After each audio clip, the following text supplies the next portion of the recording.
अस्सलाम वालेकुम, hope so आप सब ठीक ठाक होंगे। Welcome to my YouTube channel. Today our topic is use of counter. Last video में हमने एक काउंटर बनाया था। उस काउंटर को सबसे पहले मुझे बनाना है ऑटो। ऑटो मतलब कि वो ख़ुद ब खुद काउंटिंग चले, और काउंटिंग चलने के बाद जैसे हम एक फ़ाइल को डाउनलोड करते हैं, ठीक है, वो एक फ़ाइल भी मुझे बनानी है ताकि उस फाइल पे हम क्लिक करें, ठीक है, लोडिंग हो और उसके बाद फाइल डाउनलोड भी हो। ठीक है, तो क्या करेंगे, अडोब ड्रीम वीवर को मैंने ऑलरेडी किया हुआ है ओपन। HTML पे क्लिक करें हर दफ़ा की तरह, और सबसे पहले हम HTML वाला काम करेंगे बॉडी टैग के इनर साइड आके। बॉडी टैग के इनर साइड H1 यानी कि हेडिंग 1 के नाम के टैग के थ्रू मैंने लिखा file is loading and dot dot dot, इस तरह से लिखा आ रहा होता है ना कुछ। और फिर इसके इनर साइड दो चीज़ें अप्लाई की। एक तो मैंने इसको कहा कि सेंटर में आ जाए, दूसरा मैंने इन लाइन CSS, ये जो आपको स्टाइल नज़र आ रहा है, इट्स मीन अगर ये आपको किसी टैग के अंदर लिखा नज़र आए, आपने समझ लेना है कि ये इन लाइन CSS यूज़ हुई है। मैंने कहा स्टाइल इसका फाउंट साइज़, ठीक है, यानी कि इसका जो फाउंट साइज़ है, साइज़ में इसको ज़्यादा बड़ा कर दो ताकि आपको क्लियर नज़र आ सके। मैंने 80 साइज़ कर दिया। इसी तरह एक और H1 का टैग यूज़ किया और उसके इनर साइड में जस्ट 0 लिखा है, इसको भी सेंटर में किया और इसका भी साइज़ मैंने बढ़ा दिया। इसके साथ साथ मैंने इस टैग को एक आईडी दी है। लास्ट टाइम की तरह काउंटर को एक आईडी दी थी ना, आईडी कोई भी नाम की रख सकते हैं, मैंने काउंटर नाम की रख दी है। ठीक है, आईडी आप इसको किसी भी नाम की दे सकते हैं क्योंकि फंक्शन में कॉल करवानी है। मैंने इसको कहा काउंटर के नाम की आईडी। इसको डेस्कटॉप पे सेव कर लें पहले।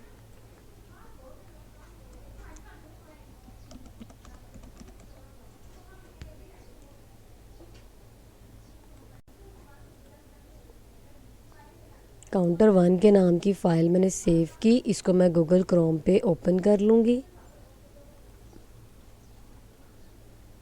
आप व्यू देख सकते हैं, फाइल इज़ लोडिंग भी लिखा आ रहा है और 0 भी नीचे लिखा आ रहा है।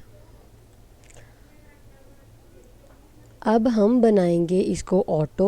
उसके लिए बनाना पड़ेगा पहले वेरिएबल, वेरिएबल के साथ ही फंक्शन, और फिर उस फंक्शन को हम कॉल भी करेंगे। लेकिन पहले हम फंक्शन बना लेंगे। टाइटल टैग के इनर साइड आ जाएं और स्क्रिप्ट टैग का यूज़ करते हुए पहले मैं फंक्शन बना लेती हूँ, फिर मैं आपको एक्सप्लेन करती हूँ।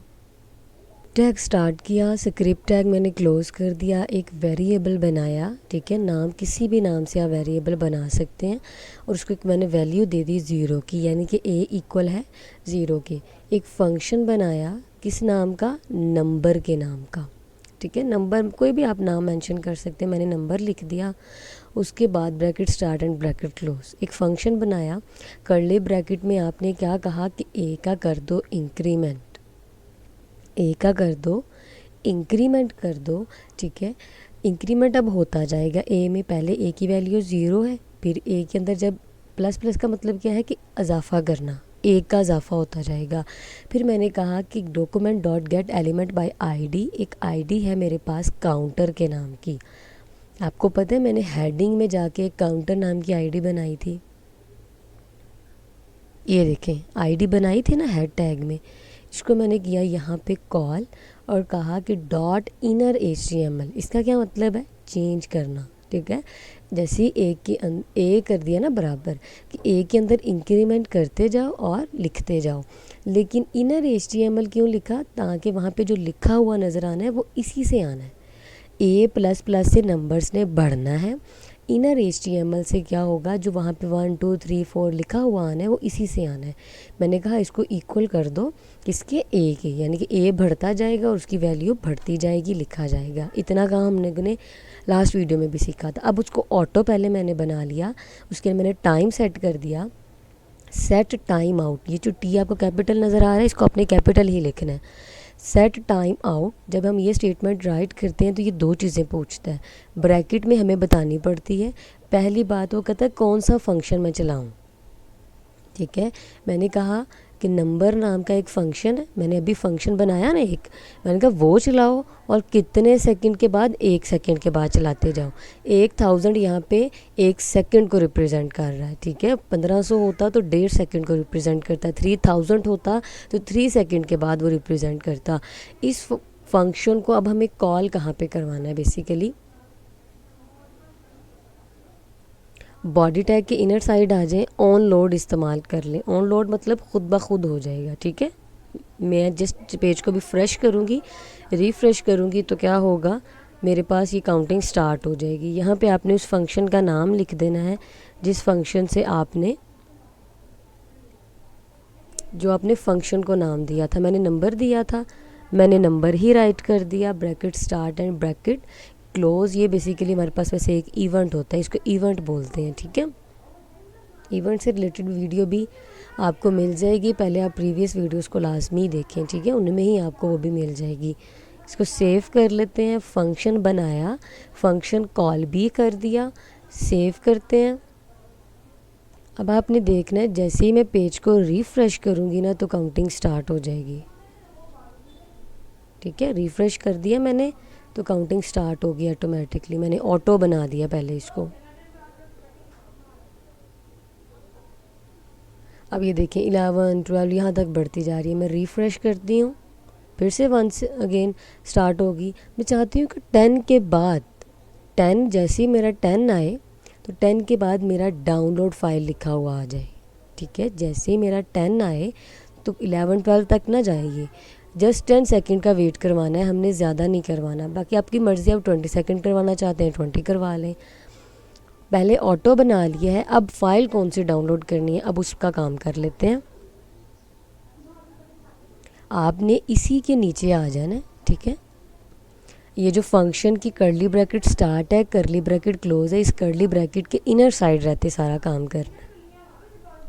अब मैंने इफ़ कंडीशन का यूज़ किया है, मैंने कहा इफ़ ए जो है वो इक्वल जब हो जाएगा 15 के, ठीक है, जब वो 15 के इक्वल हो जाए, जब इक्वल हो जाएगा 15 के तो उसमें प्री डिक्रीमेंट कर दो। यानी प्री डिक्रीमेंट मतलब इससे आगे वो बढ़ ना पाए, पहले तो इसको यहाँ पे स्टॉप लगाया आपने, डिक्रीमेंट। अब वो डिक्रीमेंट को शो ना करवाए बल्कि फ़ौरन क्या शो करवा दे, डॉक्यूमेंट डॉट राइट में मैंने H1 का यूज़ करते लिखा डाउनलोड फाइल, ठीक है।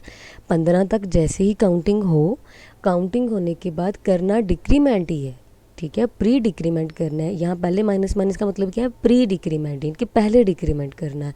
मैंने कहा डिक्रीमेंट को शो करने की बजाय साथ ही मैंने उसको क्या कह दिया कि डाउनलोड फाइल शो हो जाए। उसको मैंने टेक्स्ट अलाइन सेंटर कर दिया, इनके सेंटर में ही लिखा हुआ ये भी आए, ठीक है। इतना काम सेव करते हैं। यहाँ पे आप अपनी मर्ज़ी से, पहले मैंने 10 ही कहा था ना, चले मैं 10 ही कर लेती हूँ कि यानी कि 10 सेकंड्स के बाद ये हो जाए। अगर आप 15 करना चाहते हैं, 20, जितना आप यानी कि वेट करवाना चाहते हैं। फ्रेश करते हैं, देखेंगे काउंटिंग जैसे 10 तक आएगी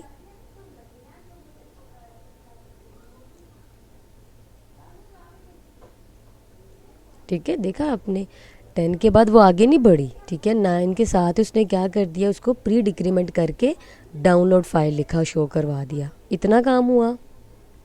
अब जहाँ पे मैंने लिखा था डाउनलोड फाइल, उससे पहले मैंने एक एंकर हाइपर रेफरेंस का टैग लगाते हुए कहा उसे कि मेरे पास एक फ़ोटो है, ठीक है, एक यानी कि फ़ोटो नाम का फ़ोल्डर है, उसमें 22 नाम की पिक्चर है, .jpg उसकी फाइल टाइप है, ठीक है, और ए टैग मैंने कर दिया क्लोज़। इतना काम किया मैंने, ठीक है। इसको सेव करके मैं आपको रिफ़्रेश करके दिखाती हूँ इसका क्या मतलब मकसद है फ़ोटो लगाने का, क्योंकि ये एक फ़ाइल अटैच कर दी है उसके साथ। रिफ़्रेश करते हैं,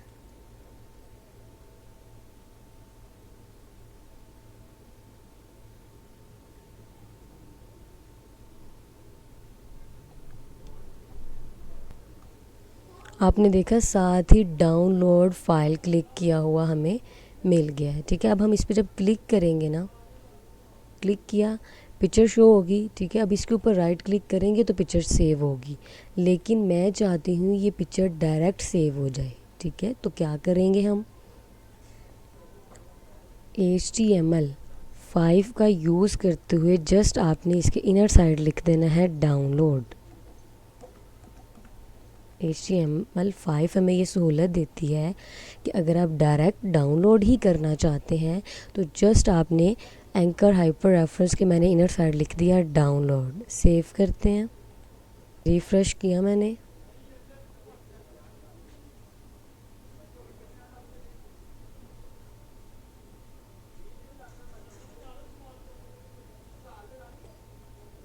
तो जैसे ही अब आप इस पर क्लिक करेंगे, ठीक है, आपकी जो फाइल है वो डाउनलोड हो जाएगी डायरेक्ट। ठीक है, आपको वीडियो अच्छी लगे तो काइंडली चैनल को लाजमी सब्सक्राइब कीजिएगा। अल्लाह हाफिज़।